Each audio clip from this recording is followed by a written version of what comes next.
Stony Progressive, just getting out of work, literally just getting home. So I am going to be taking a minute to get in, but let's get it going, huh? While I get blazed and caffeinated, you all should get your drinks ready, get caffeinated as well. And I'm going to start us off with a clip before I get into some ballot initiatives. We're going to do Minnesota, Wisconsin, Texas today. Weed Wednesday, we'll go over ballot initiatives, legalization, medical, psychedelics, all sorts of stuff going on in America. I got first half of the show, we're going to be moving into censorship as well. And then, and we'll do there was one walkout strike today, protest, whatever you want to call it. So we'll go over that too. And then the second half of the show, we'll be doing our CIA takedown, the White House press briefing. We're going to talk about the history of censorship. Like I said, we'll be moving into that. And I got a couple bills to go over just because I really want people to understand why things are the way they are. And then our CIA takedown. And then we'll see how much time we have left. But got some good stuff to get going in.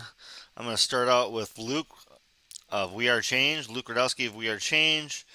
I believe he shows up on a lot of other people's shows nowadays, but he does a lot of good work.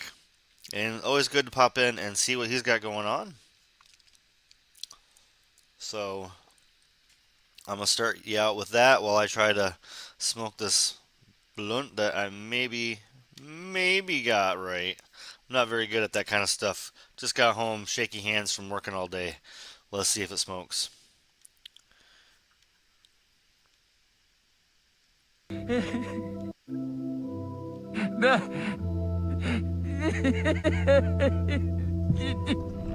No! No!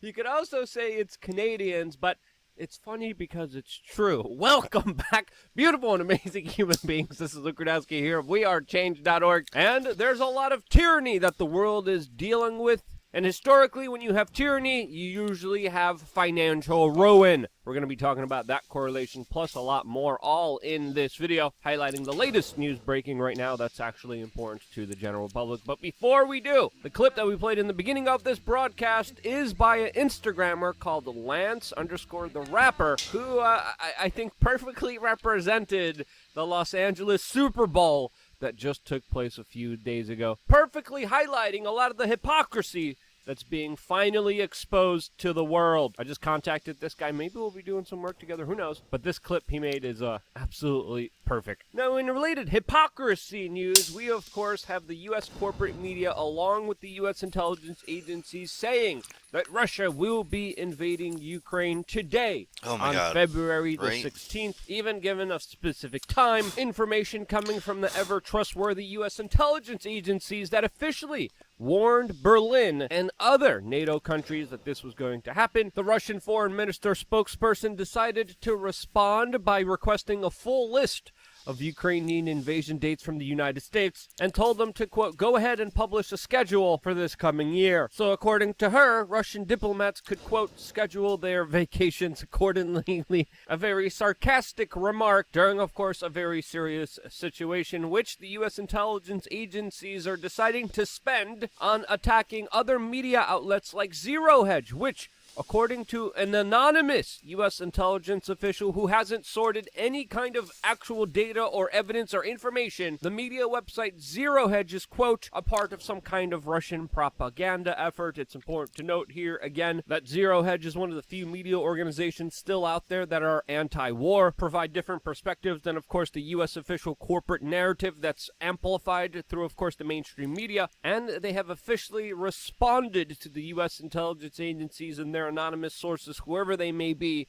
that this accusation is false and have publicly declared that they have never worked with Russia. Again, these are very serious allegations, as it highlights a major pivot from U.S. intelligence agencies focusing and concentrating on the situation in Ukraine to, of course, media outlets in the United States who don't toe the official line. And to blanketly, without any evidence, say that they're working with the Russian Foreign Intelligence Service is a very serious accusation that someone should put their name behind, that we should see the receipts from, that we need actual evidence and data proving this, rather than, of course, just these blanket, unknown, anonymous statements. Since, it's important to fact-check individuals and try to hold them accountable no matter who they are. But as we know, the business of fact-checking has also been absolutely taken over and hijacked by some nefarious, powerful individuals who, of course, use it as a tool for the domination of all PR and control of thought, as many prominent figures recently have been hit. And whether it's Viva Frey, the main Habibi, or even the Defiant L Twitter page, which was extremely popular, had 353,000 followers, and was doing absolutely important work that was well-researched, entertaining, and from everything we've seen, has not violated any of the vague, generalized terms and services of Twitter.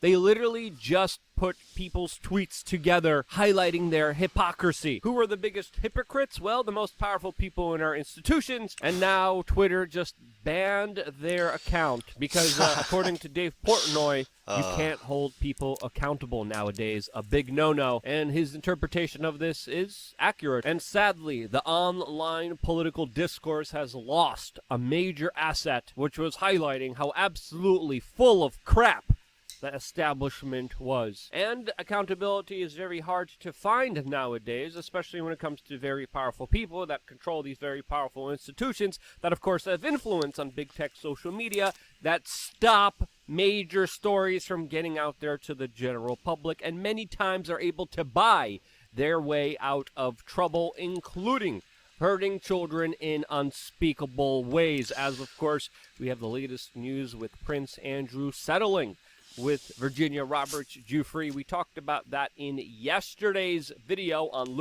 LukeUncensored.com. If you haven't watched it yet, what are you waiting for? As, of course, the man that doesn't sweat just settled $10 million from someone he claims he never met. A very peculiar case that, of course, highlights some of the most sinister, horrible, unaccountable, messed up actions that are committed by some of the most powerful people in our lives. And that's why in today's Luke Uncensored video, we will be talking about China and the latest bombshell by Project Veritas with their latest expose of an FDA executive that is absolutely mind-blowing. We're going to get into that, plus a lot more, all exclusively on LukeUncensored.com. I hope to see you there on our own platform later on today, our own platform. Oh no, did I click the thing?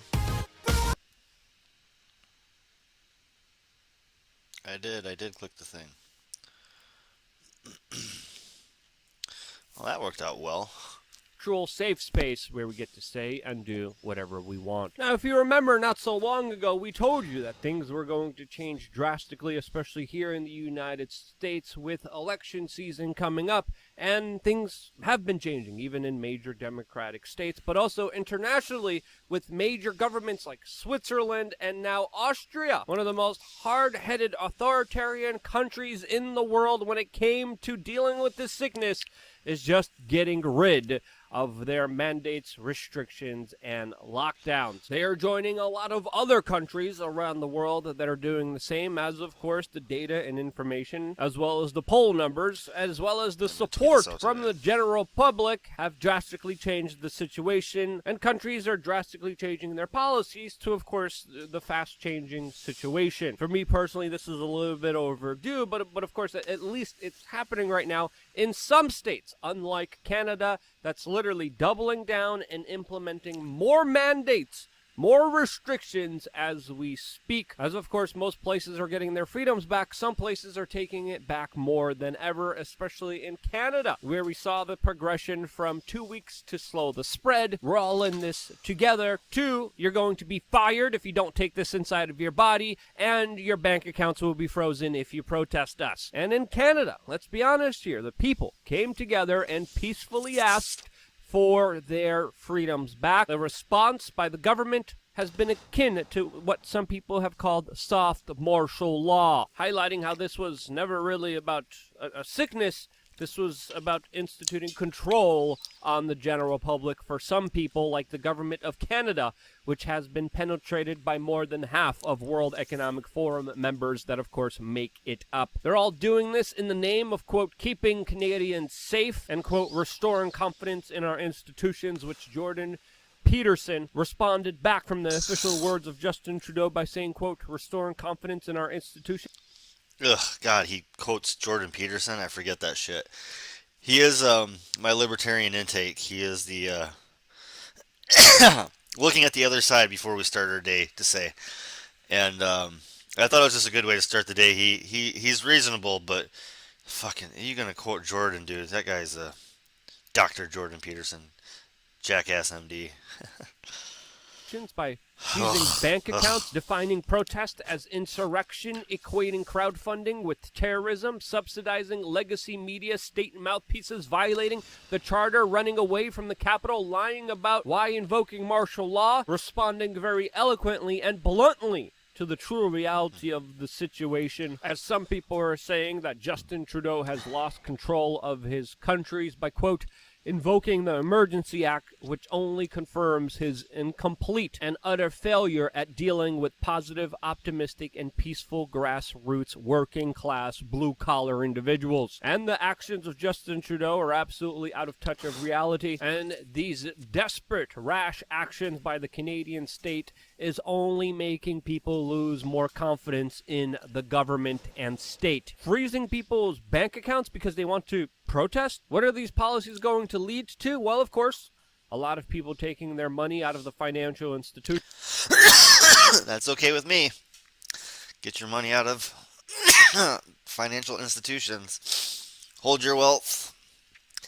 I don't think the time of having all your wealth in banks and Wall Street is here anymore. In a 5 to 10 year period, Wall Street could collapse. Like, I mean, it's not going to collapse overnight, but in a 5 year period, it could collapse. It would crash overnight and then slowly just pass away because it's not based on anything. Wall Street's not based on anything, and our banks, they perpetually make money. And if we got rid of their ability to do that, and it would stop inflation instantly, but it would also take away the bank's ability to just ridiculously make money and abstract wealth. And yeah, it's not going to happen, but it would be big. The Deputy Prime Minister, Christina Freeland, is a member of the World Economic Forum, and her actions that she's implementing will, of course, have more people get out of the banking system. And yeah, I'm not going to ever give financial advice, but Luke of We Are Change and myself both would say that 15% of your whatever you would call what you want in savings, 15% of that should absolutely be in crypto, and another 15% in gold or something more tangible as well, land or gold or something tangible. But yeah, that's been his theory since I started watching him like 7-8 years ago. Was always try to keep 15% in crypto because that's going to be There was a video today that crypto might be the new Federal Reserve if freaking the way the dollar's going, like a secondary Federal Reserve. So be ready for it. Acknowledge it. It is definitely not going away. Makes them lose faith in the institutions, as of course even alternatives to institutions like GoFundMe that screwed over these protesters have been hacked, have been attacked. Who benefits from the hack of alternative crowdfunding platforms that now had the information of the people who donated to it released to the general public? Who would do such a thing? Who benefits from? Yeah, and then after freaking so after the truckers get cut off from from GoFundMe or whatever, they go right to crypto, and crypto is the new way that they're getting their money. And it's, they can't block crypto, they can't stop it, they can't, like Robinhood, Robinhood completely stopped people from trading. It's much more rare to get blocked from trading crypto. From these things are all questions that the corporate media should be asking, but according to some sources, the corporate media is literally going through this list and asking people to defend why they wanted to give truckers $40 in the name of standing up for their own personal liberty and freedom. The corporate media is asking people to explain themselves, which is absolutely disgusting behavior. But this behavior is also copied and pasted in places like China and places like New Zealand that still to this day is fining people who don't want to get tested, threatening them with arrest and having their accounts and property seized and put on no-fly lists if they don't pay the extortion racket that the government demands them to pay immediately. Disgusting. Yeah, that one's only 330. This ticket there, I saw $2,500 ticket and somewhere in Europe right now. $2,500 ticket if you get caught unvaccinated and completely unvaccinated and boosted. Like you have, it's unvaccinated meaning that you have to be up to date and have a booster within the last 6 months. That could be four shots by now. If you don't have 4 shots in you, you're technically even if you have 3 shots, you could be unvaccinated still. So yeah. Oh, Letters and notices being handed out in that country to citizens who just want to live their lives. And said with that word a lot. top-down, centralized control totalitarianism, you, of course, also have poverty, especially when you look at it historically. Who are the people that suffer the most under dictatorships? Well, of course, the average human being, as of course. yes, we suffer under dictatorships. We suffer under oligarchies. We suffer when we sanction. We suffer when there's war. That's how the system's set up. And he's a libertarian, so he's going to forget about some of that other stuff. But Of course, freedom is correlated with economic prosperity, and government centralization of power correlates with poverty. That's the correlation that has always historically existed, and of course, this is perfectly represented by what's happening now in Canada, that is also now dealing with large inflation. but it's always interesting because libertarians and progressives, we always get together on actually like standing together and protesting. When it comes to protestable issues, we are usually on the same side. Not always, but usually. And when it comes to a general strike, libertarians and progressives, that 50% of people who aren't, 50% of people who aren't like Democrats or Republicans really, and how many people like me, I put myself under the Democratic Party because I want to vote in a primary and I can wait and vote for a third party in the general election. But in the primary, I usually try to vote for the most progressive person in the the field. Try to push that extra, and never. I mean, there's not enough of us that are willing to. So many people fall in line with the norm. They like, you have to vote for him. He's the one that's gonna win. That's a stupid argument. I literally had somebody tell me that, like, I have to vote for Biden in the primary because he's the one that's gonna win. I'm like, that's who do you like? That's the Main Street media, man. They got him good. Inflation numbers, and the more it grips down on totalitarian control of its people, the more poverty it will create, as even perfectly represented by this surprising Washington Post article that finally saw the light of day and actually reported on something that actually matters here, highlighting how inflation, which is in record numbers here in the United States, falls hardest on low-income Americans. This, of course, is absolutely true, as, of course, the poorest among us deal with the biggest brunt of government policies that are supposed to be allegedly better for the environment, but in reality push the cost down to the peasants, enriching the super rich, and absolutely doing nothing for the environment nor the people that they claim to serve. As there are estimates, according to the Epoch Times, that the Biden energy policies have added over $1,000. God, he's quoting Epoch Times as a. Oh man, him and so yeah, he's like, he used to be on the ground only. Mostly what he did was on the ground. I like Luke, but quoting the Epoch Times and Daily Mail and shit like that is.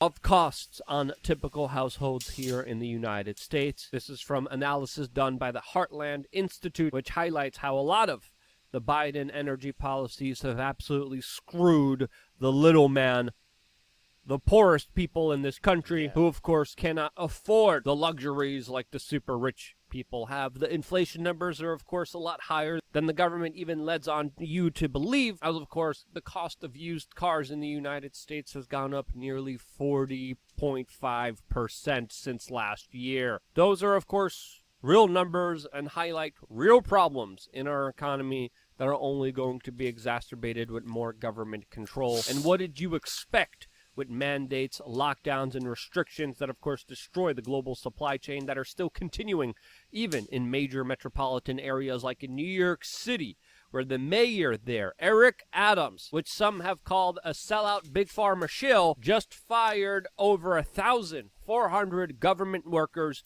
because they failed to comply with injecting themselves with the procedure that he demanded them to have.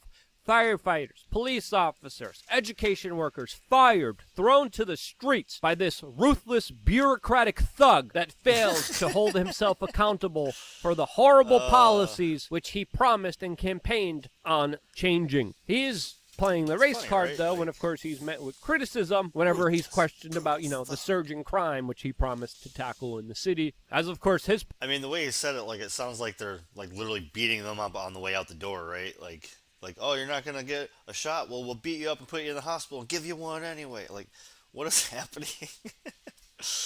Priority is firing government workers who, of course, don't agree with him on everything. Again, sick, disgusting behavior by unaccountable government bureaucrats. And with people being fired, with people being restricted access to the economy, with people's bank accounts being seized, what effect do you think this is going to have on the already crashing economy? Well, of course, extremely negative and bad, and you have to ask yourself, at what point do you think that all of this is deliberate, especially with the state creating policies that we know wreak havoc on the economy?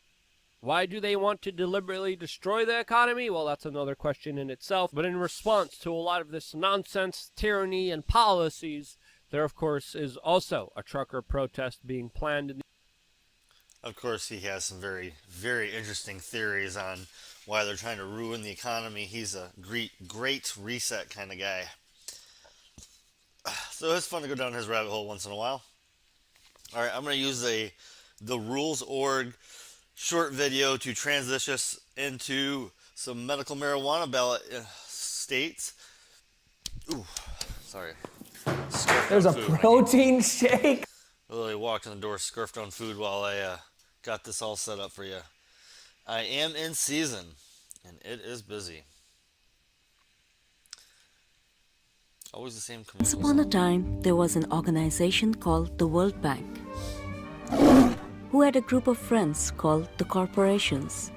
The World Bank played a trick on the people of the world, saying that if everyone helped the corporations get richer, then the whole world would get richer.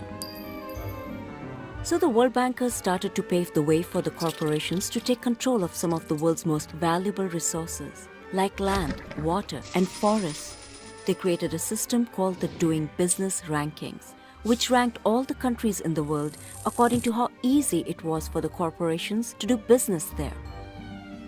To do well in the rankings, countries had to let the corporations buy up their land and resources, clear off all the smallholder farmers who were already there, and make sure the corporations had to pay very little tax.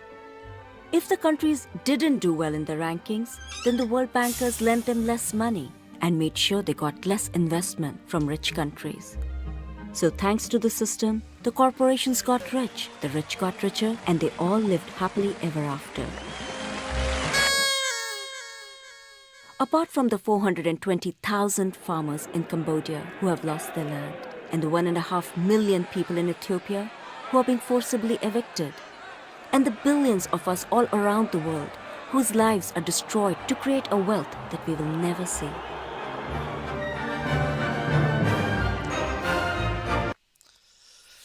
So yeah, World Bank runs everything, guys. So when we look at medical marijuana, remember it's money and lobbyists that's making this all happen. It's not really initiative anymore. We pushed the initiative 20 years ago, and now there's corporations that basically rule all the freaking dispensaries. They rule the way the states are running it, and they're giving money to politicians, and politicians have flipped and been okay with marijuana now. So let's check out Minnesota. Medical marijuana state number one today, Minnesota. The year 2021 saw a bill to legalize marijuana in Minnesota move through a dozen House committees and then get approved by the full chamber, but it subsequently failed in the GOP-controlled Senate. Lawmakers are ready to take up the reform fight again in 2022. While the House passed measures is still alive for 2022 in the two-year sessions, it's unclear if the new Senate leadership will be more amenable to advancing policy change than prior leaderships were. So meaning you guys need to vote in non-Republicans or they're just going to hold it up in your house and you're never going to get it. Governor Tim Walz, who signed legislation in May to allow patients to access smokable cannabis products, previously called on lawmakers to pursue adult use legalization as a means to boost the economy and promote racial justice. In 2019, he directed state agencies to prepare to implement reform and in anticipation of legalization eventually passing. I don't know what you're talking about. So it was the House of Representatives voted 72 to 61 to legalize it. And it was the first time either chamber of state legislation voted to legalize it. But then the Senate shot it right down. Oh, it's just so fantastic. So if you go to MMP, go to Minnesota, you can find a way to contact your state senator if you know it, if you're anybody in that area, and go ahead and complain. Go ahead and push them. And of course, I have one clip for the state. Walz's latest health and safety budget proposal is setting the table for the legalization of recreational marijuana in our state. The budget sets aside $25 million for a new cannabis management office. It would also expunge nonviolent marijuana-related criminal records, offer grants to entrepreneurs entering the marijuana business, provide resources for substance abuse treatment and prevention, and bring in taxes on marijuana as early as fiscal year 2024 or 2025. As early as or 2025. That sounds good. Fox 9's Babs Santos heard from both sides on that issue and joins us now live from the state capitol with more details. Babs? Yeah, Randy and Kelsey, with this announcement today, the governor has made clear that he is in support of legalizing recreational marijuana here in our state. And today around the Twin Cities, that had so many people talking. Now, not only... Seriously? Really?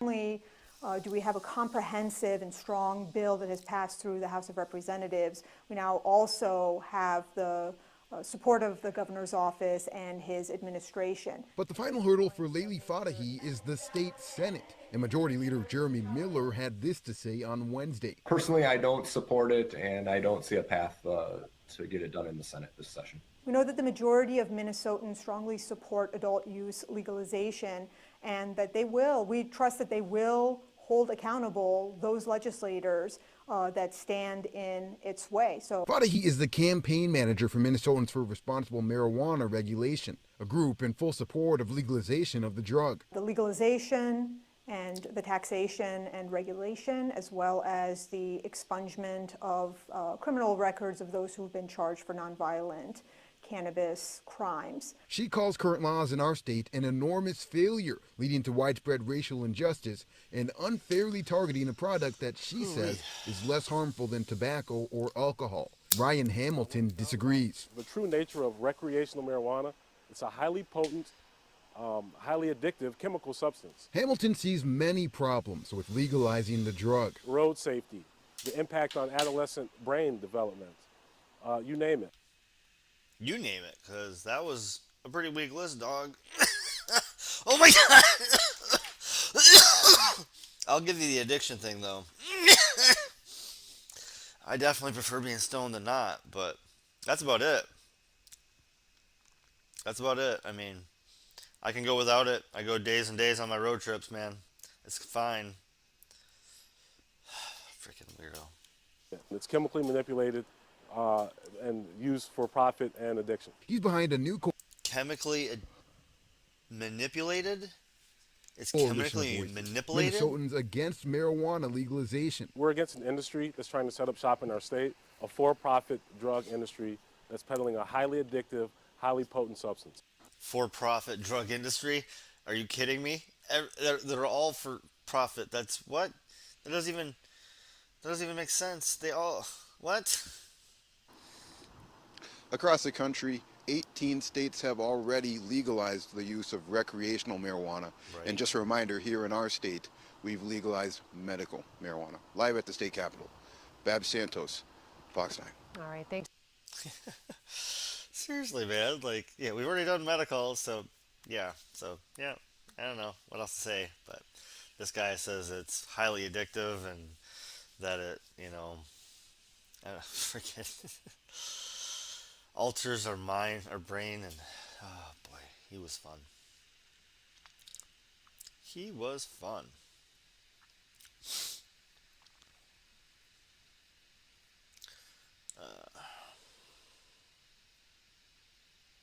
I did not have that on there. Well, I had two other states that had clips.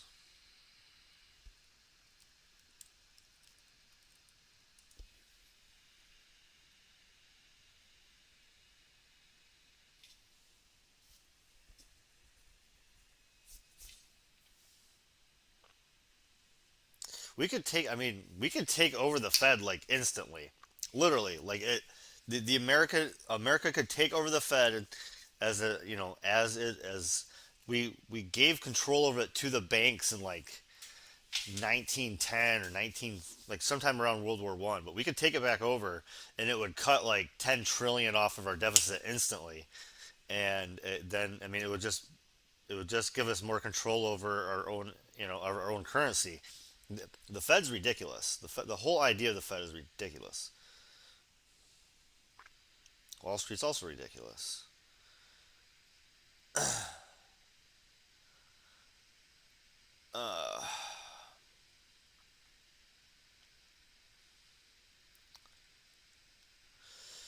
Alright, so Wisconsin doesn't have any new information. They did have a clip I wanted to watch. They had like 5 clips, really. Republican lawmakers are bringing back a bill to legalize medical marijuana in Wisconsin. It's already legal currently in 36 states and 4 U.S. territories. Mary Jo Ola reports on what's being proposed and the response so far. It's time to have the conversation on the use of medical marijuana for the medicinal purposes in the state of Wisconsin. And again, the 4 sites that I usually try for this, Wisconsin had nothing, but they had they had like 4 or 5 video clips, so all recent. So it must be so recent that nobody's had time to write an article because there isn't as much. I don't know, whatever. But there was tons of clips, so I wanted to give an update on Wisconsin as well.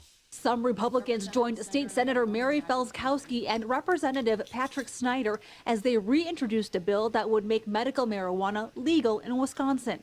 The bill would create the Medical Marijuana Regulatory Commission to oversee the program. They will be making most of the decisions that are impacting stakeholders. Wisconsin's private sector, under regulation from the Commission and DOR, will provide the production, the processing, laboratory testing, transportation, and dispensing. Registered patients would be able to use medicinal marijuana in certain forms, like a liquid, oil, pill, a topical product, or tincture. It would not be available to smoke. Democratic State Senator Melissa Agard believes the bill is too restrictive. In states that have legalized for medicinal as well as for responsible adult usage, people find their own way that they want to be able to have access to cannabis. It needs a lot of work, but it's a step in the right direction. Megan Lau in Merrimack says medical marijuana would make a huge difference in her daughter's life. Nora is 13 and loves raising butterflies and gardening. A neurological disorder causes her to have daily seizures, painful muscle contractions, and other issues. Megan says friends in Minnesota, Illinois, and Michigan have seen medical marijuana improve their kids' symptoms. If she could get off of some prescriptions that she's on that make her a complete zombie during the day and then she's up all night, Yeah, I'm not gonna lie, all that trimming and shit made me freaking, like, I had to hit mine. Like, I'm kind of baked, but I had to hit it. Right? I don't have my cart nearby. Fuck, where are they? Oh, I think they're in the car. Yeah, but I do have some fresh flour, so yeah, I'm hitting Sky Monkey and all that freaking flour there. Like, I'm sorry, Wisconsin, that you guys are having to fight. Like, you think of Wisconsin as being like kind of the same as Michigan, but they're battling just to get medical anything, and they're not even talking about flour. So yeah, I'm hitting my flour while they sit this shit. I feel like this would be another tool. Senator Felskowski knows that not everyone in her party supports the bill right now, but says the Senate Majority Leader is more than willing to have a hearing on it. Mary Jo Ola, TMJ4 News. Now, when it comes to legalizing marijuana, border states that allow recreational marijuana sales are really cashing in. The Marijuana Policy Project says Illinois has collected $400 million in tax revenue just last year. Michigan, $200 million. Jesus. The groups work to legalize marijuana across the country. It also says Wisconsin is missing out on that revenue.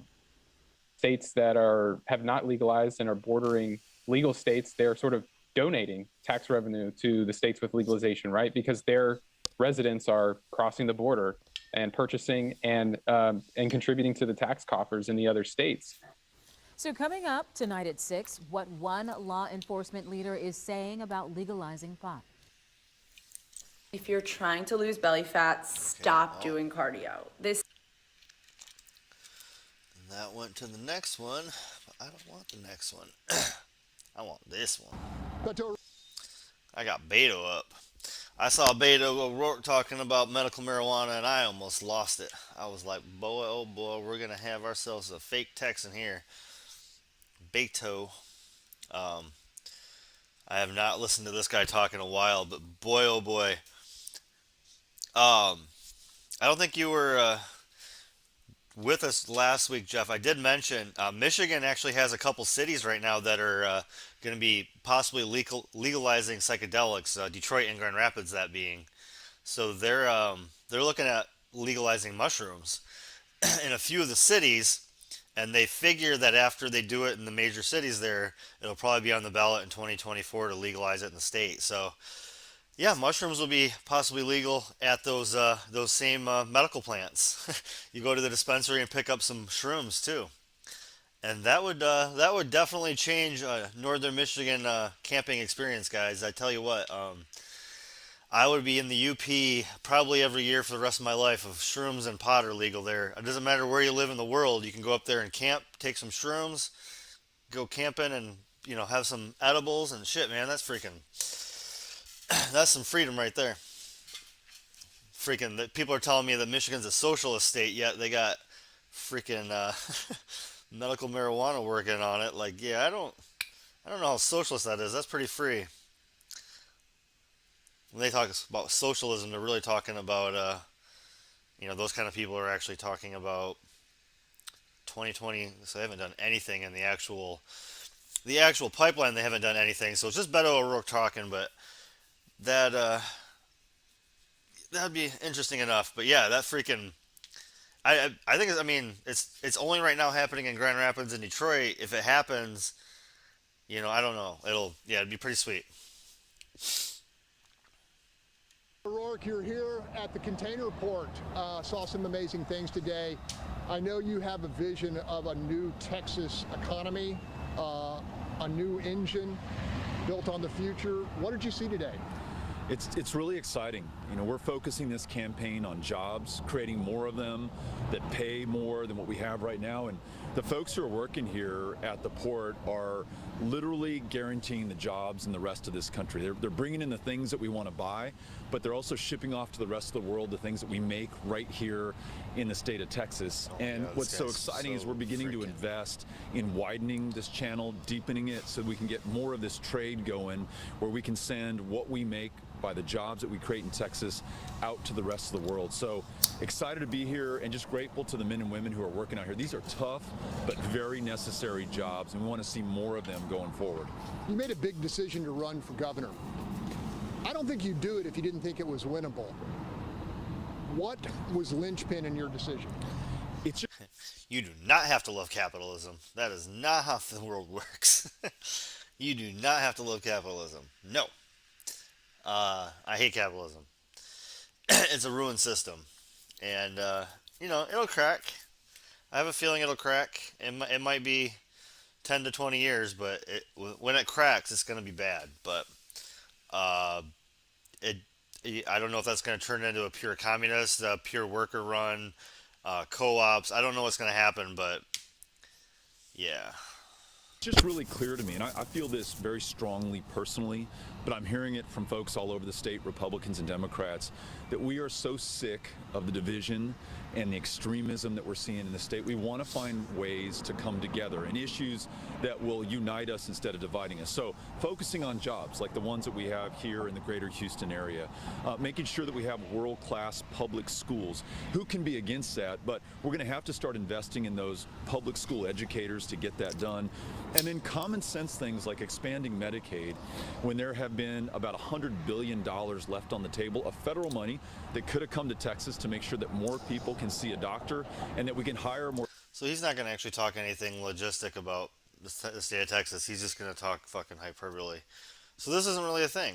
I don't know. Should we listen to this jackass? I haven't I'm going to listen to it for another minute. I haven't listened to him talk in a while. I kind of like his like he's just such a fake politician that it's like I don't know. If I were to tell somebody, please don't act like a jackass politician if you're running for something, this is what I would show them. I say, don't look like this when you talk and speak to news people, when you do interviews. Don't look like this. Don't do this. I don't know. It's just more doctors and healthcare providers here in Houston, but also in rural communities that are losing clinics and hospitals by the day. These are things that Republicans and Democrats alike can unite over. So there's that, and then there's Greg Abbott and the fact that especially over this last year with the grid failure, with the inability to meet the COVID pandemic, and then the extremism on abortion, on guns, on schools, and all this stuff on the curriculum, folks want us to get back to the big things again, and that's the campaign that we're running. Look, Texans are still furious about what happened in February. They're going to be paying on both their gas bill and their electric bill for decades for our lack of preparedness. And I heard a Republican say last week that Governor Abbott has bet his campaign on this issue, that he can get us through to the next election without another deadly, dangerous grid shutdown. Is this a huge issue in this election?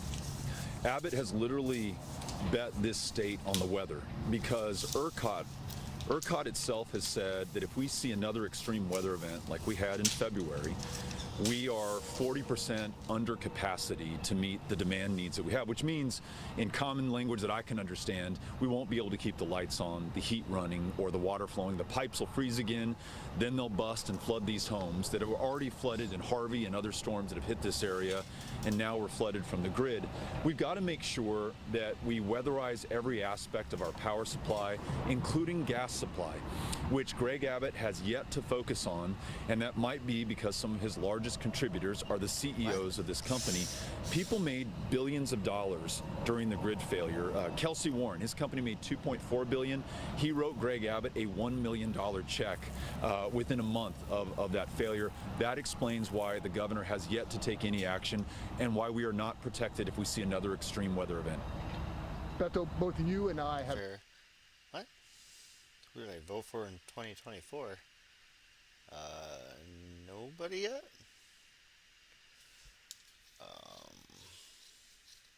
I will guess that I'm going to vote. Actually, I know I'm going to vote third party. I don't know who, and I don't necessarily know I'll vote for president. A lot of time, 2024 will be a presidential year, but that's not necessarily. There's always ballots. There's always other things to vote for, and I don't really know where I'll be living in 2024. So, if I'm still. I don't know. Yeah. So yeah, but I don't know. Jesus. I It's think been we're a about good done with this chunk of guy, our right? life on the Texas border. We know it's a very complicated issue, and it's one of big concern to Texans and Hispanic Texans as well. What's going on? What would you do different than the current governor? We don't need any more. Weed. But yeah, no. Republicans are the ones that are pushing medical marijuana and decriminalizing marijuana in a lot of countries right now because they're the ones who are since 2018 the shift has happened. So in pre-2018 all medical marijuana lobby money would go to Democrats. Since 2018, the 2020 election and this new election, the money has been going to Republicans, especially young Republicans, and they're getting the flux of money. And the states that are currently currently don't have anything or are in limbo, they're trying to push. So it's a good. I mean, hey, money and lobbying is finally doing something, I guess, for a good part of the country. I don't know. It's a hard pill to swallow, honestly, and I don't know what to say about it. So, but yeah. So MMP, MPP is the site that you can look up to see if your state is doing medical marijuana, any law changes this year, and that will allow you to know if you need to sign anything so you can get that on the ballot, if you need to call your congressman because they're holding it up in house. And there's a lot of states just holding it up in house, or that you just need like a couple thousand more signatures. So if we just, everybody knows about what's going on, we can get out and, voting is more important about the ballot initiatives. It's more important about your local representatives. And we get too caught up in the presidential election, the electoral of it. The president's not the only person that matters. So let us go to the only protest I saw of the day. Scrolling around for a while, I found this one. It is a protest, and I said I will try to do all protests all the time. So this is the one I found today. The place still requiring masks would be schools. A lot of students and parents are not happy about that. And today protests popped up at several schools across our area, and you can see the gatherings at schools in Folsom, Elk Grove, and Carmichael. Parents and students who showed up to protest say it's not fair. And there was another protest at Oak Ridge High School in El Dorado Hills. KCRA 3's Orko Manna joins us now live with what he was talking to students and parents about. He has an update also from the school district, Orko. Well, Gulson and Edie, hundreds of students protested out here in front of the school against the classroom mask mandate. The school district did not change that requirement, but it did announce a major adjustment to its mask enforcement policy. Oak Ridge High School students standing up against mask mandates. Freshmen Jonas Merrill and Sanjan Bernardi tell me they were part of this protest Tuesday because they're tired of wearing masks in the classroom. I think it should be optional. Like, if you want to wear a mask, if you want to avoid COVID-19, you should get to wear one. It's like totally your choice. But I think if you don't want one, you don't have to wear one. If we just learn how to social distance, I feel like it'd be respectable, and I feel like it'd be good. But other students say they're fine with the face coverings. I think it's important to still be aware of COVID. So, yeah, I think it's just a good safety precaution to have. The El Dorado Union High School District announcing Tuesday not a change in its mask requirement, but a change in masking enforcement policies. The district says, quote, the enforcement of masking will be done by educating students and asking them to mask, but no further actions of exclusion from class will be taken. The district explaining, quote, students will not be physically removed from the classroom or receive a discipline consequence to prevent further exclusionary learning loss. CDPH guidance does not require exclusion, but legal precedent determined exclusion is lawful. Some parents tell us they understand why students were originally asked to leave. I have mixed feelings about it. I want to get back to normal just like everybody else does. I'm empathetic to what the educators have to go through here. Many want the mask mandate gone, especially now that indoor mask requirements for those who are vaccinated are lifting. If you're going to undo the mask mandate for the state of California, the kids should probably be our priority. The state's top health officials say while they're not ready to end the mask mandate in schools just yet, they anticipate an announcement to come soon thanks to falling COVID cases and hospitalizations in California. But some students say they'll believe it when they see it. Fair enough. Again, as I said, that's the only protest of the day I could find outside of the trucker. Jeff, I have no idea who those people are. I didn't know about the first one at all. And the second one, the Russian one, I'd heard, and I figured that one was just propaganda, and I didn't really think about it because it kind of sounded like anti-Russia propaganda at the moment, like a lot of stuff is. And whenever I hear of somebody in the Olympics, it's always a Russian or a China, somebody from China that tests positive for things. And I know that American, athletes take that shit too. So whenever I hear, a Russian or a Chinese person tested positive, I just kind of go, I don't know about that. I never really know about that. I always question that one. And I didn't know about the first one at all. I don't even know that name, or I don't even know how to say that name. So yeah, I don't know. No idea. I haven't followed the Olympics at all. Yeah, I've kind of been detached from sports recently, especially right now, just working. Gonna start out with an old school censorship clip.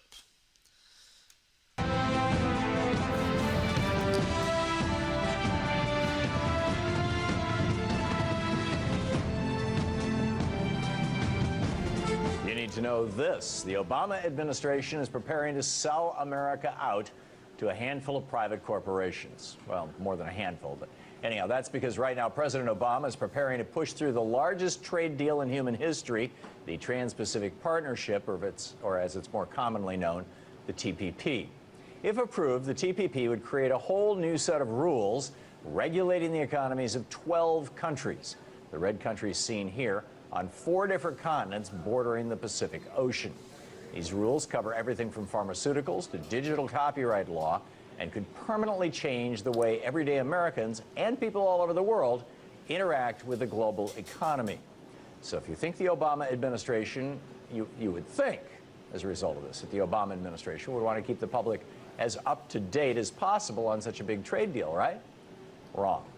The United States has negotiated the TPP almost entirely in secret with the help of about 600 private corporations. Most of what we know about it actually comes from leaked documents, and those documents paint a pretty scary picture. Now, thanks to WikiLeaks, we have an even better idea of just how dangerous the TPP really is. Earlier today, WikiLeaks released a full draft of the treaty's intellectual property rights chapter. The 95-page document proves what many people have long suspected, that the TPP isn't so much a free trade deal as it is a giant giveaway to monster transnational corporations. According to WikiLeaks, the TPP would allow private foreign corporations to sue countries over regulations that those corporations don't like. It would allow them to expand the monopoly powers of pharmaceutical patents. And it would also give corporations the go-ahead to start blocking websites accused of violating copyright law. The documents also show that the Obama administration, on behalf of the United States, has been pushing for some of the TPP's harshest intellectual property laws. To put it bluntly, the TPP would sacrifice national sovereignty, public health, and internet freedom, all in the name of helping private corporations keep their CEOs' wallets fat and their shareholders happy. That's why the TPP is so much more dangerous than normal trade deals like NAFTA or CAFTA. Not only does it reward companies that send jobs overseas and gut regulations that keep big businesses in check, it also increases corporate control over pretty much every part of how. No, the reason I was showing this is not there's anything new about TPP. This is from 2013. This is from 8 years ago when when Tom Hartman used to do a show on RT. He doesn't do a show anymore. It has been like 5-6 years since he did a show out there. But this was more about the fact that, WikiLeaks back then was just considered a source. And we have censored them and detached them, and created this whole myth about them. And if you look at an old video, it's like, yeah, it's just something WikiLeaks said. And now it's something like WikiLeaks is somehow some like evil criminal mastermind plan or whatever. Like Julian Assange is the devil. Like, no, like that was the point, and that's how censorship works. Sorry that you weren't getting TP. What do history, love, and meteor showers have to do with each other? In the United States, they've all been labeled as threatening. Why? Well, the reason is censored. Episode 4, American Exceptionism. How the U.S. government works, or really how it doesn't work, is outlined by its Constitution. The First Amendment states Congress shall make no laws prohibiting freedoms of religion, speech, press, and assembly. It doesn't grant these freedoms, it assumes they exist and promises not to get directly in their way. So obviously, yes, we're leading into my censorship rant of the day. But right now we're going to do something a little funner, a little more fun. Wow, yep, I'm feeling it. Gonna hydrate and get ready for my rant. It's a subtle difference. Sometimes. Freedom of speech in the U.S. applies to everyone. The only exceptions have to do with threats. Only the government can make those. Even George Washington considered unflattering truths about himself to be a threat to the nation, so he had his wife Martha destroy them. It would not be the last time a Washington wife lied to make the little people safer. Keeping with that tradition, the U.S. has continued to censor perceived threats. From 1837 to 1967, miscegenation, an archaic term for an interracial relationship, was illegal in Texas. Even talking about it was illegal. But in 1942, Cherokee Maiden, a love song about a white cowboy romancing a First Nations woman, became a country standard. So why wasn't Cherokee Maiden censored in Texas? Well, one could argue those laws were never really about all race mixing in general. African-American artists already knew that racial laws were biased against them specifically. To avoid persecution, they used subtext. Brown-Eyed Handsome Man from 1956 doesn't overtly mention interracial romance, just that white women love a brown-eyed man.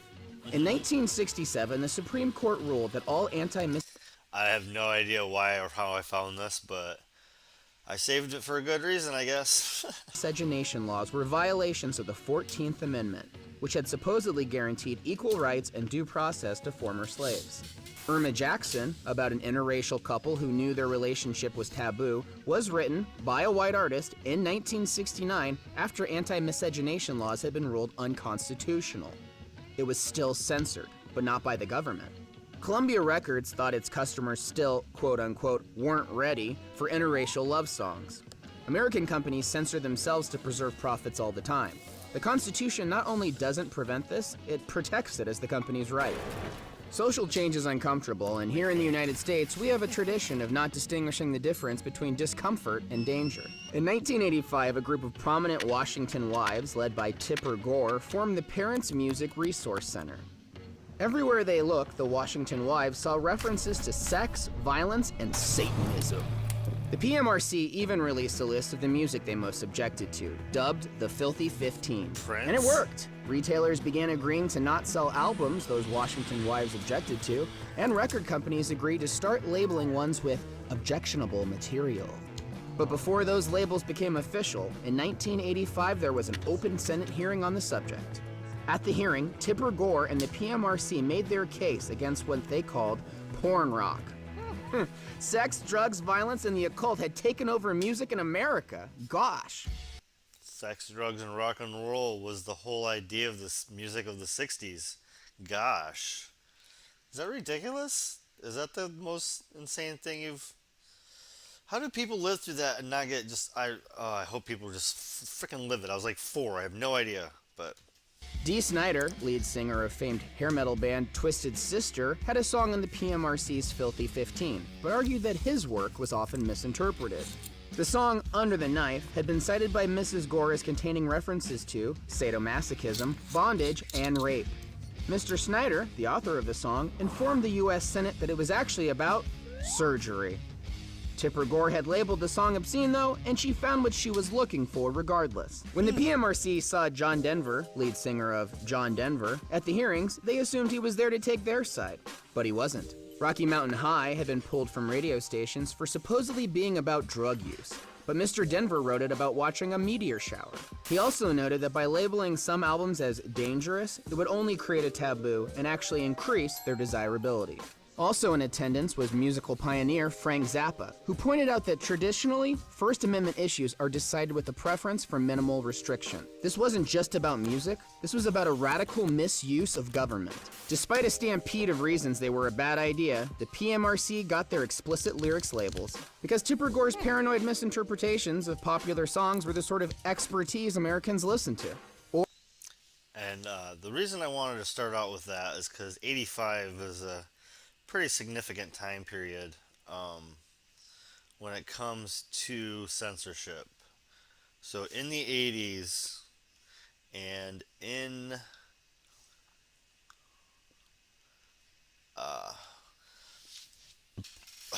the 80s is when we had the FCC Fairness Doctrine revoked. Of course, you know, our short history of media censorship is going to start here, because really that's when things really started taking slide. In the 70s, like in the 60s, obviously media was really mega corporations hated this because they didn't want newspapers and TV shows to be telling people what was actually going on. They were out there striking. They were out there protesting. They were out there getting violent, and so they slowly took over everything they could. They wanted to suppress that kind of. They don't want to show us protests. They don't want to show us rallies. They don't want to show strikes. They don't want to show union power. They don't want to show things that have people power, because they know that would get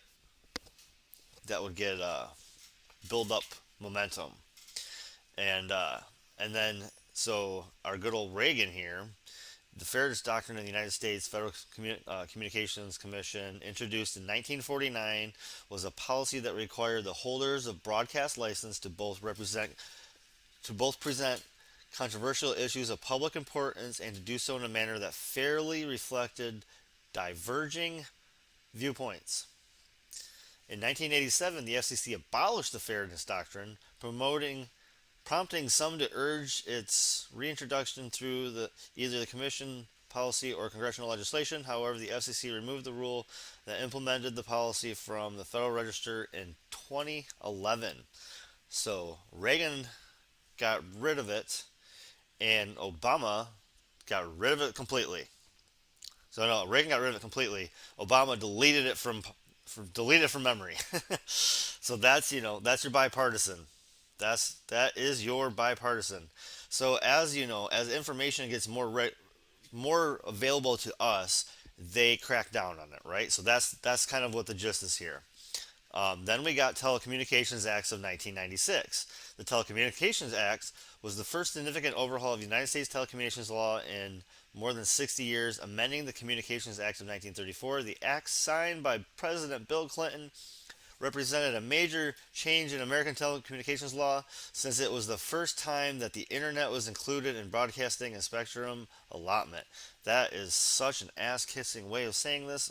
According to the Federal Communications Commission, the goal of the law was to let anyone enter any communications business, to let any communications business compete in any other market against any other. The legislation's primary goal was the deregulation of converging broadcast telecommunications markets. However, the law's regulatory policies have been questioned, including the effects of dualistic re-regulation in the communications market. That is such a fucking... Okay, this is the law that allowed 6 corporations to own all media now. This is the law. Now, that is the most... That's why Wikipedia sucks right there, because screw you, Wikipedia. That was horrible. That is the law. Like, oh, it's kind of questionable. No, this is the law that made it so that 6 corporations own all of media. And they own, and there's the same 6 corporations that own everything, so they don't advertise. Like, corporations aren't going to have news broadcasters out there saying that they're horrible. Like, yeah, these corporations are ruining the planet. They're making $20-30 million a year from these corporations. They're not... Okay.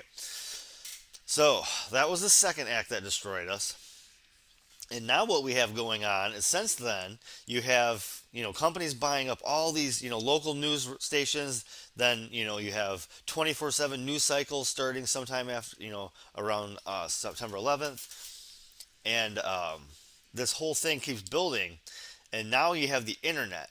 When the internet explodes, at first on YouTube, all you have are small people who are doing news, who are doing these small programs, and they were the ones that were powerful.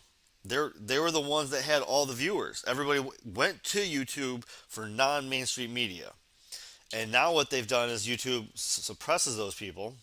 They block them, they hide them in the algorithm, and they give you mainstream media. So YouTube now gives you the garbage that you're trying to get away from when you go to YouTube. And now YouTube just kicks you off. So now the whole evolution has happened where YouTube used to be a place that independent news, like the internet came out and it flooded us with possibilities of information, and it made it harder for the oligarchy and made it harder for the deep state to suppress information. And now they have to suppress it, so they're trying to block our ways of communication, like kicking people off of freaking YouTube, by demonetizing people, by hiding them, by kicking them off of multiple platforms on the same day. Like you'll see people who get kicked off of like 3 platforms that supposedly have no connections to each other, but they get kicked off of all 3 of them in like the same hours or the same day. So that is where we're at. And that is my little story about censorship.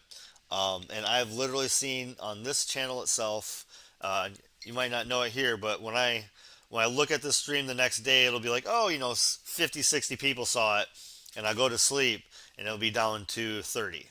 Or it'll be up to like a couple times with some more notable names on the headlines, it'll get up to like 80 or 90, and then I'll wake up and it'll be down to 45, 55. So they like to cut me off before I get to triple digits, and it's probably because I'm showing people who they suppress already. So showing suppressed people isn't gonna exactly gonna get me showing up big time on their on their radar, huh? But that's my little story about media censorship. The reason I'm doing this show is not because I want to get censored, and I know I'm gonna get censored, but the reason I'm doing this show is because I'm trying to promote the idea of getting rid of incumbents. We need people that are in Congress, that are in Senate, that haven't been there forever.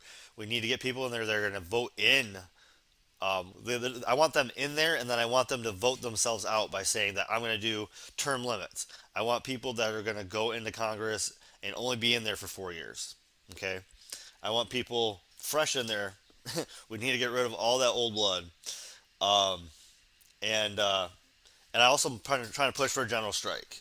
And as nobody on the left right now is a service industry member, and the service industry is the largest industry currently in America. And as a bartender server, I am part of that biggest industry. So I want to push for a general strike. I'm going to be involved in any rally, any protest, anything I can get involved in. And I hope we can get out there and try to push for something, especially in this June with the Poor People's Campaign. But yeah, so I guess talking about that rant, let's go into our CIA incumbent Dem here. Again, this is from the Wall Street Journal article I found going over the Wall Street Journal was going over who the progressive Democrats end up pushing their money to, were these CIA Dems. And that's why everybody thinks that AOC is a big shill. And yeah. So Mikey Sherrill, she is what was considered on there, CIA Dem. She is outskirts New York. So she is 11th seat of New Jersey, just outside of New York. And again, if you know anybody in the area, or if we're going to share this out, it's 202-225-5034. They're always 202-225. Her contact is 5034. So that is Mikey Sherrill.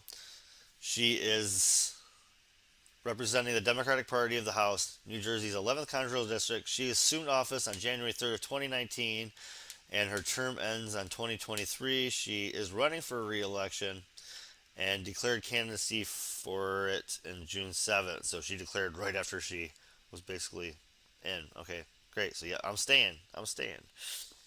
In 2018, she defeated Jay Weber to replace retiring incumbent Ronnie. All right, not saying that. Who had represented the district since '94. So we lost some. We lost a old-time Republican, and instead of getting another Republican, we got a CIA Democrat. Hooray for the win, guys! We got this. We got this. Yes, we got a CIA Dem instead of a freaking Republican. That's the win. That's what we get. She's a House Committee of Armed Services, House Committee of Education and Workforce, and Committee of Science, Space, and Technology. Well, that's new. The CIA Dems don't usually have an actual varied. Maybe she's not as. She was the first one on their list. The primary will occur on June 7th, so if you want to primary her, she is nobody going against her. But the Republican, nobody's primarying her, but the Republicans have a full deck to choose from. And she won it handily, fairly.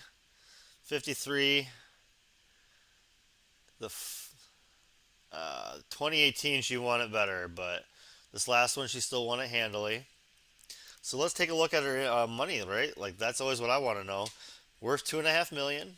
Kind of well diverse portfolio. She's a millionaire, a light millionaire. Just a light millionaire, just a few million and a half. So this is always what I'm interested in. Is where does she get her actual? These people can hide money so well. Holy God, they can hide money, so it's never really. How much money do you have on hand? $2.5 million doesn't really say what she's worth. Doesn't really say who she is, but her top contributors are Emily's List and Goldman Sachs. And like I said before, Emily's List is not some small company. They're powerful. And Goldman Sachs, well, if you haven't heard of them, I've heard they have a little bit of pull. Jesus.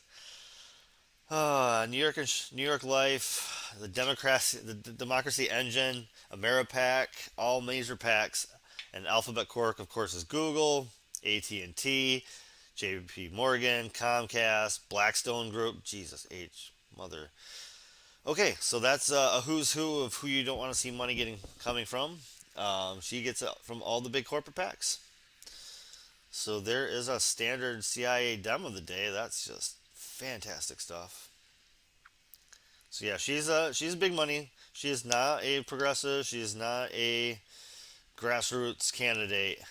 And if that's what you're looking for in your district is just a corporate Dem, then I guess you voted her in. So you got what you asked for. If not, go for it. Push her out. Gentlewoman from New Jersey seek recognition. Thank you, Madam Speaker. I rise to address the House for 1 minute. Without objection, the gentlewoman is recognized for 1 minute.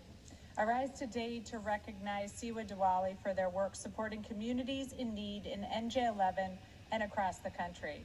Their mission is to bring people together, foster commitment to selfless giving, and embody the spirit of Diwali.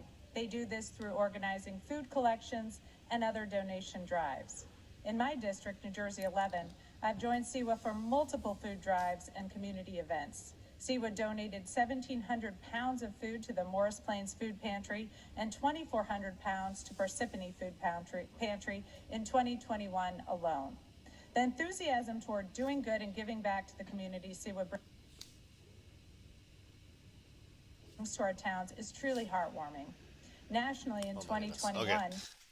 The reason I picked this video was because it is the only one that was not about January 6th. Literally everything else around her is about January 6th, which oddly enough is all the other CIA Democrats that I've looked up so far. Like 70% of their videos, if you look them up, is all about January 6th. So it's interesting that these people who are, newly from military intelligence, CIA, counterintelligence or whatever, they come into the Democratic world and they all just happen to be right there eyewitnessing this stuff, huh? It's interesting. I don't know if it's interesting. Tedious? I don't know. Whatever. They collected 590,000 pounds of food, which provided an estimated 491,000 meals throughout 31 states and 200 townships. I want to thank every volunteer who has aided CEWA in helping so many of our neighbors, friends, and families. I look forward to seeing and being a part of the good they'll do in 2022. Thank you, Madam Speaker, and I yield back. That's all she had for us, huh? Yeah, not very exciting, not very charismatic, and she has like 0 videos up there like where she's actually, yelling at Congress or anything. Well, I wanted to finish up with this right now. See what we got going on. Essentially, it's the same old, negotiating against themselves, coming up with every rationalization and excuse not to act. President Obama recently came out. Obama, in a private call to House Democrats, I guess it was on Zoom, told Democrats not to complain about legislative setbacks, but to focus on their successes in a conference call. According to the report, Obama met with the House Democrats as they gathered for a retreat to discuss revamping their messaging. And amid a stalled legislative agenda, the 44th president implored Democrats to, quote, take the wins you could get, and told them that it doesn't help to whine about the stuff you can't change. So I don't know about you, sounds like a very defeatist, complacent, incremental mindset when President Biden does have opportunities still to get some legislative victories, either through executive action or actually going to the mat for some of his policies. What are your thoughts on Obama's, message? There are several things going on there. First of all, we don't really know how much Biden can get through now in terms of legislation, but we do know what he could do with executive orders. We do know that the executive power that he still has within him is such that he could declare a medical emergency and expand Medicare to everybody today. He could declassify marijuana from Schedule I drug today. He could cancel. I get so mad, people, they could decriminalize it. They could get rid of it off of Schedule 1. They could do so many things with a signature of a pen. They can get rid of Gitmo, the college loan debt today. As far as President Obama is concerned, the only good news I see there is how many people consider his opinions irrelevant at this point. To me, the former president is one of the main drivers that drove us into this ditch. I don't see him as someone who knows how to get us out of this ditch. And his idea of political strategy might be that which temporarily supports a corporatist agenda for the Democratic Party. It has very little to do with the kind of fundamental repair of our economic and social and political system that is so necessary today. And I also think it shows a wild disconnect when he says the wins, because I think Obama, and by extension Pelosi, Biden, this and that, they think that the wins that they see, the infrastructure deal, the temporary measures like the child tax credit, that the masses feel that, and that's changing their lives structurally. When the masses, yes, maybe they temporarily got some aid from the COVID relief bill, but the masses aren't waking up. Thank God for that infrastructure deal. No, can you they're kind of not. talk about that disconnect? No, they're not. And I read today that the president has endorsed a $600 and some odd billion build-up in our nuclear arsenal over the next decade. But we were told by the mansions and the cinemas and others in the Democratic Party that 200 and some odd billion to be spent on 4 weeks of national paid leave is too much. The actual visceral experience of Americans, particularly Americans who stood in line for 7 and 8 hours to vote for Biden because they thought that their lives would be improved, is not being taken into account. How can you say to people who can't even afford their car payments, be happy because we're fixing the roads? Like you said, even though they went, there was so much that the president could do right now, despite the fact that they could not get the Build Back Better deal passed that would help people today, whether it has to do with how shackled they are by the college loan debt, the terrible disparity between those who have health insurance and those who do not, or those who have it and those who are underinsured. Just making this inside baseball talk about what the president can get done with the Senate is a kind of avoidance technique. They're trying to distract us from the spectacular failure of President Biden's unwillingness to use the kind of power that FDR used. You know, the president came in, he put FDR's picture in the Oval Office. He talked about how he was ready to be an FDR for our time. No, he's not. FDR would be acting. FDR by now already had the pillars of the New Deal in place.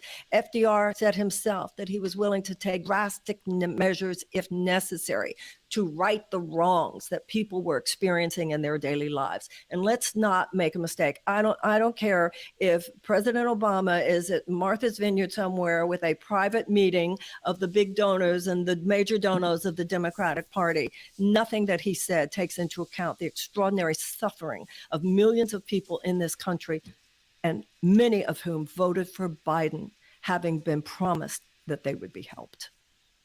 And you and I, by the way, have talked about this before. This is creating a vacuum for the far right. I mean, yeah, the far absolutely. right. Absolutely. Yeah. Absolutely. It gave us Trump already. It gave us Trump. And now it could not only give us Trump again, it could give us something worse in time. Thanks for watching. And make sure to tune in to Status Quo's daily live stream. Yeah, check out Status Quo, guys. They do good work. Again, they're my go-to for a lot of on-the-ground reporting, especially in the Midwest, East Coast. They do a lot of stuff. So always good to check out. And yeah, got to do the White House. Forgot to do the White House. Got to do the White House. It was a chuckling of a days today. I don't know. It was a chuckling day at the White House press briefing with the fake reporters and their guided questions. Today or soon with Supreme Court nominee. What if I was prepared to answer it today? You're missing out. Have there been any meetings? I am not going to provide a day-by-day update, Ed. I just had to mess with you there a little bit. Setup. I'm sorry. But I am curious. What we are watching very closely is not just what they say, but what they do. I understand you're referencing a video, but we've also seen, as the Secretary confirmed this morning, continued problematic, troubling buildup of troops at the border and surrounding Ukraine. I'm not going to ask you if the president's meeting today or soon with Supreme Court nominee. What if I was prepared to answer it today? You're missing out. Have there been any meetings? I am not going to provide a day-by-day update, Ed. I just had to mess with you there a little bit. But I am curious. This is a president who's been a participant in this for decades. Yeah. He knows that in the run-up to a decision, there is a public campaign. There's sort of a backroom lobbying effort by people close to nominees. There's been some of that going on in this case. What does he make? I'm not commenting specifically on anyone's story or letter sent or anything, but what does he make of that attempt to influence an administration as they make a decision? And does he welcome it, or does he see it, if it gets a little too personal, perhaps, or petty, as detrimental to the process? Well, I think because of the president's long history and long background you referenced, as the former chairman of the Judiciary Committee, as the former vice president, I believe he's probably overseen or been engaged with more Supreme Court nominee processes than anyone in history. He is not going to be swayed by public campaigns or public sniping or lobbying efforts. He is going to pick an eminently qualified Black woman to nominate to the Supreme Court, and he has a number of potential choices that he's very excited about. Real quick on this, the Club for Growth. I like that first little chuckle. The questions were all useless today. It's all just back and forth, but they get a little some chuckles today. They have fun with it. And show up to vote for these nominees. You've spoken about the urgency with inflation and other issues facing the Fed, but given that Republicans have shown no signs of bending and that the Senate is poised to go on recess by the end of the week, I mean, how likely or unlikely is it that we're going to see a vote before the end of the month on these nominees? Well, I would point you to Chairman Brown for that. He is very committed, and I'm sure, and I think as you've seen him publicly, he can be quite a bulldog when he wants to get something done. So we support his efforts to get these 5 nominees forward. There's a couple days left, and all we're asking is for Republicans to show up and do their job. They can vote against people, but not showing up is not delivering on the commitment you made to the American people when they elected you. Lastly, on that issue, Senator Toomey was at an event where he said he believed the Fed was basically able to perform at full strength even without the confirmed nominees. Your reaction to that? I think there's no question that having a full federal board fighting inflation at a time where that is the stated #1 concern of many Republicans, many Democrats, and many in the American public would be the ideal scenario here. Go ahead. You said a couple times just now that the president's not going to be swayed by lobbying efforts, but I'm wondering if that's the case, what does he make of Congressman Clyburn's pretty aggressive push for one specific judge, Judge Childs? Does that count as lobbying? Is the president listening to that? This is obviously someone he has in high esteem and is close with. Of course he does. He has him in high esteem. He is close with him. But again, the president is someone who has been through a number of these processes before, who's overseen hearings, who has played a role as vice president in helping select incredible nominees and now Supreme Court justices to serve. He's going to consult broadly, and then he's going to look at their credentials, review cases, and make a decision about the right person to nominate for the court. And I think the only other angle left on the interviews that you have not been asked is, will you tell us when the interviews are complete? Unlikely. I will tell you, the president will tell you when there's a nominee. The good news is, and that was the second chuckle of the day. She ain't telling us shit. That's so funny. We have such an open process. It's hilarious how open it is. March 1st is around the corner. So, we remain on track, and you don't have too much longer to wait. Go ahead. Thanks. Last night, voters in San Francisco voted to recall 3 school board members. I'm wondering if the White House has any reaction to that result. Sure, we of course did see that. We don't have any reaction directly to the decision by the local school board, but I would just reiterate that the president's objective has been keeping schools open from the beginning. And now at this point in time, 99% of schools are open, in large part because of the funding in the American Rescue Plan and efforts that he and his Secretary of Education undertook to ensure schools had the resources and the information needed to keep schools open. We understand where parents are coming from when they want schools to be open as well, and the president recognizes the mental health impact it has on kids for them not to be open. So we don't have any specific comment on the local decision about the local school board leaders, but that remains the president's objective. And on education more broadly, we saw that be an issue in the Virginia gubernatorial race. Obviously, this is the issue here in San Francisco. I'm wondering what the White House or the president's message is to parents about, you address school reopening, but more broadly, some of the issues that we've seen play about equity, about curriculum play in some of these electoral races. Well, tell me more about specifically. In San Francisco specifically, there was controversy over the renaming of schools. There in Virginia, conversations about critical race theory. I'm wondering whether the White House or the president thinks that some of these school boards, maybe in San Francisco and other places, have moved too far to the left, adopted liberal policies beyond what voters seemingly approve of, or just more generally, how the president thinks of education and some of these issues around equity and inclusion. Well, I would say first that the president is married to a teacher, so he certainly trusts in the role of teachers and educators across the country and the kind of curriculum that they are providing. I'm not going to have any specific comment on any local school board or the politics of school boards as it relates to any political race either, though. Go ahead. Okay, go ahead. Thanks, Jen. Going back to the Senate Banking Committee, would the White House support a rule change to allow the Senate majority to discharge a nomination directly from committee, as they do with legislation? I believe that I would really point you to Chairman Brown's team in office. I think they have. She doesn't get much else said or else accomplished. And today was I will say the same for myself. No, I worked my ass off, and I am beat. And that is all I had for my Weed Wednesday, guys. Let's call it a slow Stone Weed Wednesday. if I have my Weed Wednesday off next week, it'll be a big show. I'll have a ton ready for you. But today's Weed Wednesday was a long work day, so we are in season. I'm getting my butt kicked. It is a poor man's working days day, so I did it. I might see you guys tomorrow, but I definitely have my weekend streams all ready and set. So we will definitely see you then. I usually plan on Thursday off, and we will see. I might be on tomorrow night. I have tomorrow off, so I might just set up the rest of the weekend, or I might stream. I guess just look for my stream to pop up around 2, 3 in the afternoon. And if it goes up, I'll be coming around midnight. Most nights at midnight. I take a night or two off because I am human. And thanks for joining me tonight. Thanks for getting stoned, burning through some news, and let's pass some ballots this year, guys. Let's get things more legal. Good night. Take care.